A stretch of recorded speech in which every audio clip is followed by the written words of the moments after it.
that movie Groundhog Day where the same thing kept happening over and over and over? Well, imagine just going to your closet and saying, okay, I'm wearing camo today for an entire year. Camo365, the inside story, and why a girl wants to hunt, coming up on River Talk.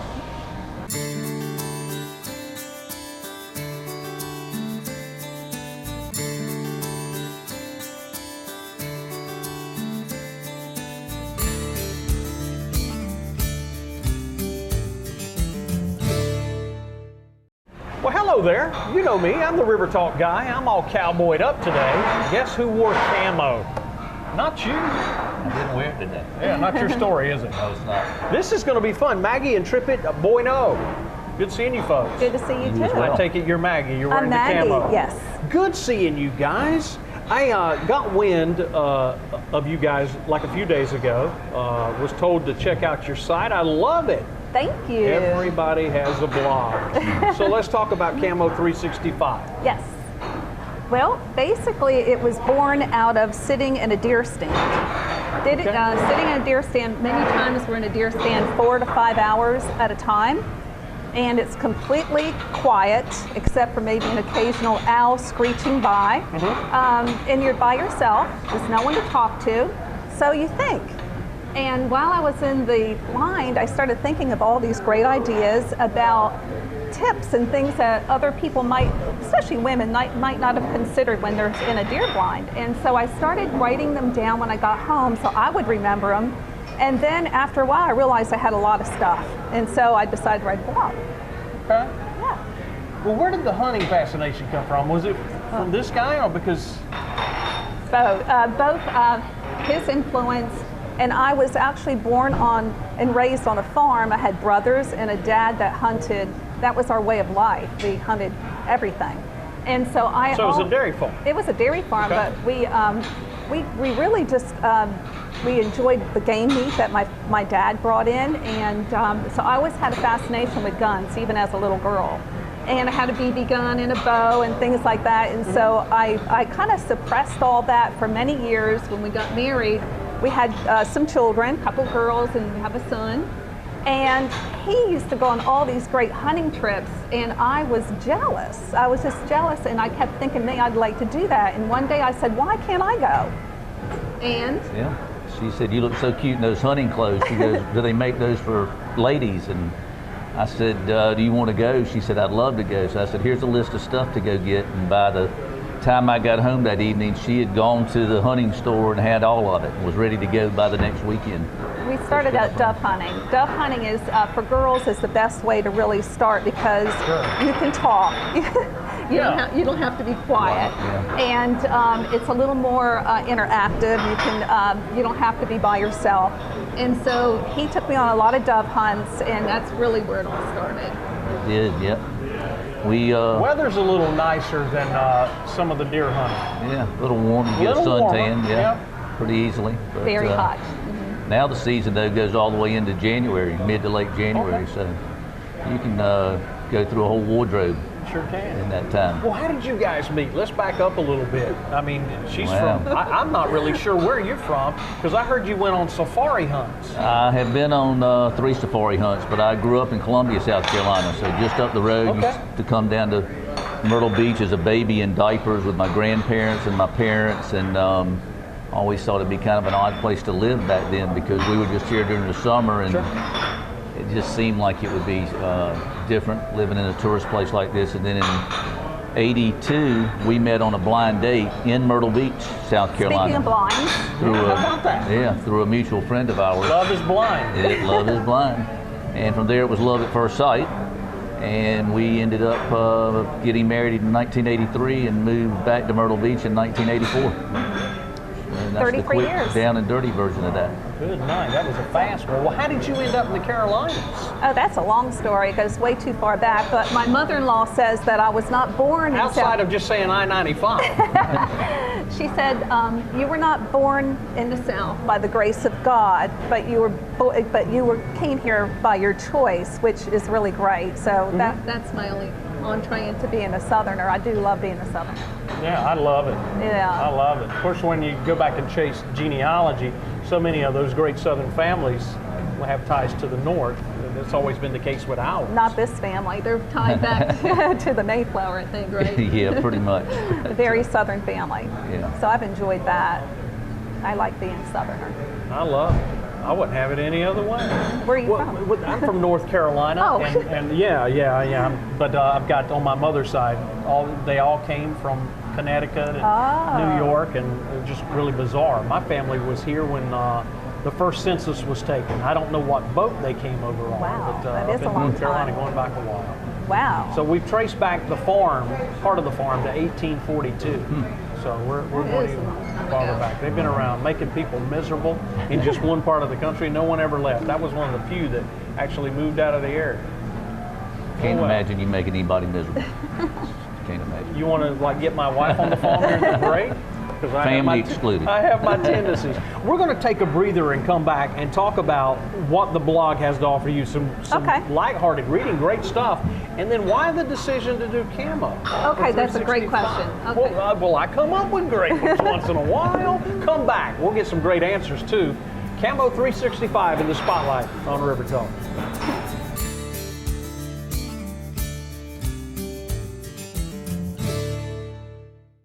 Hey, guess what? We're still here. We're talking about Camo365. Maggie and Trippett Boineau are with us. We've already heard how they kind of got together. Sort of, kind of. Going back to the 80s, the area has changed. And where you can hunt has changed. You've got that right, yes. That's part of the reason why I'm so interested in hunting.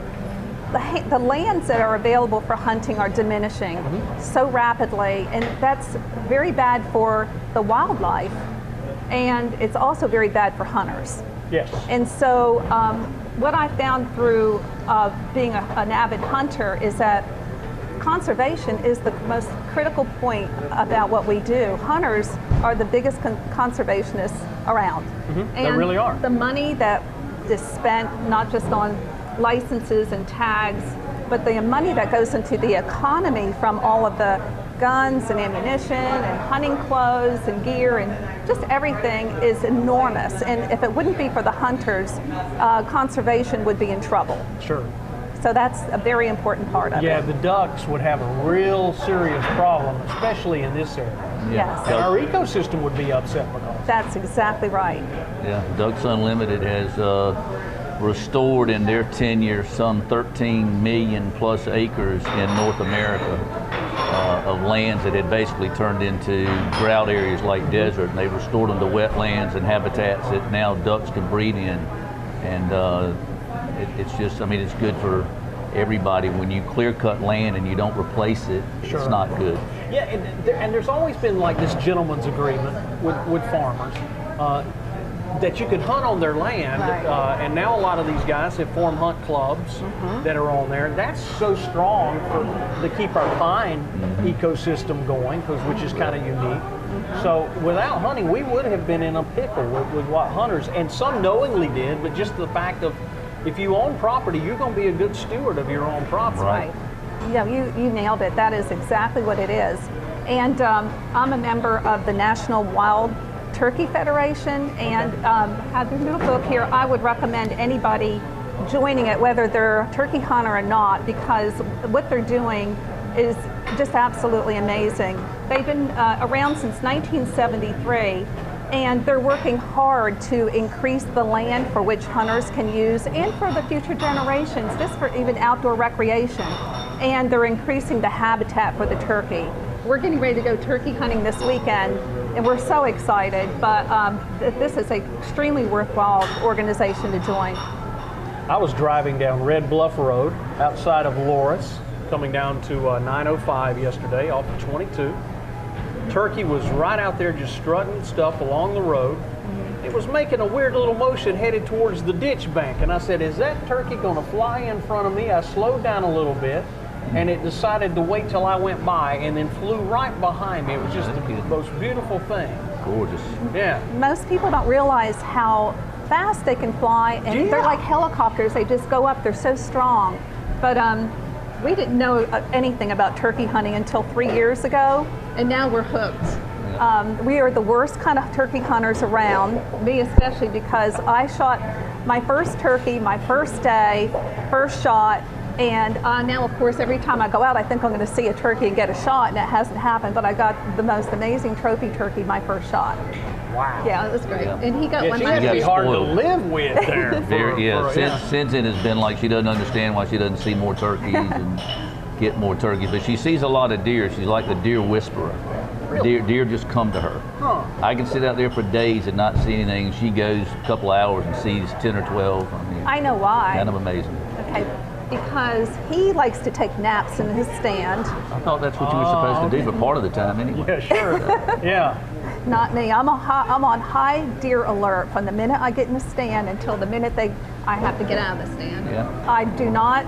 My radar is up, and so I'm quiet, and I don't take naps, and therefore I see deer. You don't make noise. You're very I make quiet. a little noise sometimes. Sometimes Wow. I try not to. That's kind of cool that you guys have, you know, especially the passion of hunting. I mean, you got something to do year round. Year round is right. Yeah. These are the slow couple of months here. The summer months coming up, or after turkey season, it gets a little boring. We try to do some fishing then, but it's really, I don't say brought us together. We've always been real close, but it has allowed us to spend more time together. Sure. I play a little less golf and do a little more hunting now. But we go to Bass Pro instead of like to the mall. Everything we do is at. Christmas lists are easy, Yeah, real easy. real easy. Well, that leads me into the camo before we go to break. Camo365. It's catchy. Yeah. I said there's got to be a reason why she chose that. So you're wearing camo for an entire year. Started September? Started in September, and I sell real estate, so obviously I don't wear a full camo outfit every time I go to work. But I've been able to acquire some little accessories, and I have actually made my own accessories. And so I'll wear shoes that have a little camo touch to them, and I have, gosh, what do I have? Tote bags, scarves, hair bands, and just things that not in your face every day, but sure. but cute little things, and it is definitely a conversation starter. But on weekends I wear camo, the full thing, and then hunting, of course. But when I work, I try not to scare anybody off. But every day she's done it. the reason why I decided to tie the camo in with my blog is because I'm passionate about protecting the Second Amendment. Sure.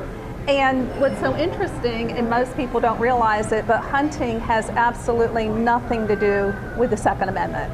That's something that gets a little confusing through the times, and some hunters kind of get that wrong. They do, and so Unintentionally. I'm not picking on you hunters. I'll hear from a few now. Yeah. right.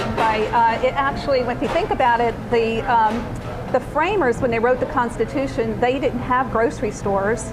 And so hunting was a way of life, and so it has absolutely nothing to do with hunting, but it has more of a broad purpose of preventing tyranny, basically. Absolutely. And to give the citizens the opportunity to protect themselves and their land. And that's what the Second Amendment's about, is freedom.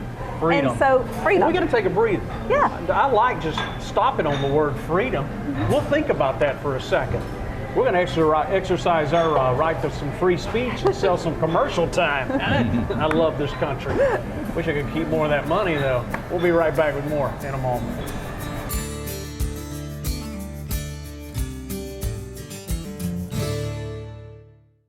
Hey, we're back. River Talk rolls on. Camo365 is a great blog. You'll find some interesting reading in there, some profiles. Do you have guest bloggers from time to time? I saw the little tab. I didn't get too deep into it. I do. As a matter of fact, Trippett was my first guest blogger. That's convenient. Yes, so my blog is open to men and women. But Trippett wrote the most touching story about Mr. Gray, who is a black lab, and you can go ahead and tell a little bit about it if you like. I think that story's probably too long for this show. Yeah, we may have to do that when you have an hour show. You have to read the blog. It's a great little story about a friend of mine and a black lab that I'd never seen before, who basically became my retriever for a day out of nowhere. Just started picking up my birds and bringing them to me, and did that for 12 birds, and then ran off, and apparently didn't know that the limit was in 15, had been changed to 15. So I had to, talk to him about that. Yeah. Mr. Gray and I had quite a few conversations sitting there, and where did he come from, and how, why was I selected to be the one that he hunted for that day, which he couldn't really answer any of it for me, to be honest with you. But then after the hunt was over, I went back, and a man pulled up in a truck, and the dog was in the back, and I said, "Sir, is that your dog?" And he said, "No, it's not." But he said, that dog came over and picked up birds for me this afternoon. I said, well, he did that for me earlier today. So we were both enthralled with this dog, and then the owner came up of the farm, and he said he recognized the dog that belonged to a farmer about 2 miles down the road. Apparently he'd heard the shots, and the old dog wanted to come hunt. So he came and blessed us with a couple of retrieves, 12 for me, and I forget how many for the other fellow. Wow, that's great. Awesome. Yeah, it's a That's good story. a great You dog. can read the long version in the definitely Camo365. check that out. Yeah, it's cool. Now, you did kind of put a spotlight on Miss Teen South Carolina, which Yes. she has openly stated her opinion about firearms and the Second Amendment. Yes. She's a great ambassador. She really is, and she's actually teen Miss South Carolina. There's a difference. Okay. There's all kinds of different, but I wanted to make sure that was said. But she is amazing, and she said that she was so happy that she was featured because another little girl had come up to her who was in pageants, who was afraid to tell people she hunted. And so it really helped her. And so it is really great to have role models like that. And to have another little girl who's going to be a surgeon. She's presently a taxidermist she's working as a taxidermist helper for her uncle. And we just met so many cool people in this. In a roundabout way, that is some good. Yeah, it is. That is some good training. Yeah. Taxidermy. That's a As a wonderful surgeon, art. right? Yeah. Exactly. So it's been great. But yeah, I love the people we've met. We've met hunters that are in their 70s and 80s. We've met the most wonderful people all around the country. And I just think that hunters are just so grateful, and they're humble, and I just love meeting them. Well, this is gonna have an interesting angle to help you out with your real estate. I mean, I know guys who look in farms and what to do. I mean, you've got an insight that I think I'd have to call you if I was thinking of buying a farm. That's one thing that we have been talking about. Yeah. It has not been my area of expertise, to be honest, but we are looking for some hunting land, and through that, I may be able to, Well, no, she has stated openly recently that she wants to get into land sales. So this hunting is now I don't know if led. you were there or not, but I'm Yeah. just, looking at the blog and what you're talking about. You're right. Yes. It's kind of a natural transgression from the houses I know to some guys who are land. in that business who don't hunt. Yeah. That's crazy. They have a truck. They have a truck. Yeah, exactly. But I think the point that I'd like to get across is I'm not an expert hunter, and I'm an everyday girl, everyday woman, and that women can get involved with hunting at any age, from young to old, and it's something you can do with your husband, and we have so much fun. And I promise the husbands, I can promise that they'll get more hunts if they include their woman, and they'll get more gear. And Now, are you eating some of the game that you cook? Everything. Oh my Everything. goodness. We won't take anything that we don't eat. Wow. Yeah. So that includes hogs, turkey, deer, dove, duck, quail. we have a freezer pheasant. full. I was able to harvest 3 deer this year. He harvested 1 and a hog this year already. So we love everything, and I have recipes. My blog has recipes that I've written, and I take if anybody has a recipe they'd like to send me, I'd love to post it. So yeah, that's what it's Well, all you about. touched on something, because I have an 11-year-old boy and I'm looking things to do for the summer, and you brought up the Wildlife Action on the side. Yes. Those are great folks. It's been a while since they came in, but that's a great place for folks to really get involved, especially with ladies who have gotten their concealed carry and they don't really know where to go to get some shooting in. Yes. I was just thinking, so that was awesome. I was like, oh, I forgot about that for a campus. We met those people when we went to DW Outdoors, which is a duck preserve. We've been on several duck hunts this year, and we were able to meet the people from Wildlife Action Camp. We were so impressed, we became sponsors so that we could send a child to camp this year. Getting the kids off their computers, Oh, yeah. off the couch, and getting them into an outdoor experience is unbelievable.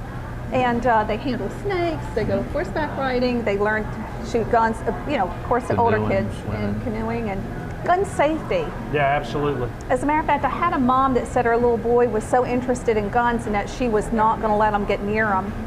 And I thought to myself, and I tried to encourage her, that if your son has a fascination with them, the best thing you can do is get him in a safety. Absolutely. There's no Good doubt. stuff. It has been a pleasure meeting you. Check out that blog. You can find out more. You can get the contact info for some real estate as well. Camo365. Thank you so much for the opportunity. It's been fun hanging it's out been a with you pleasure. guys. Thank Pleasure you. to see Same you again. here. Thank you for Next having time, us. bring me some wild We hog. will. You man. will. Some wild hog Okay. sausage, man. Come on. I'm kidding. You don't have to bring it. We will. We will. Good evening. Hey, we'll be right back with more in a moment. Thank you.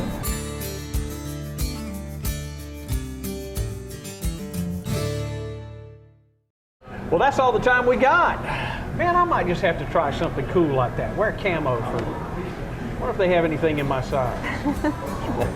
Camo365, find out more, okay? Until we get together on River Talk next time, so long, everybody.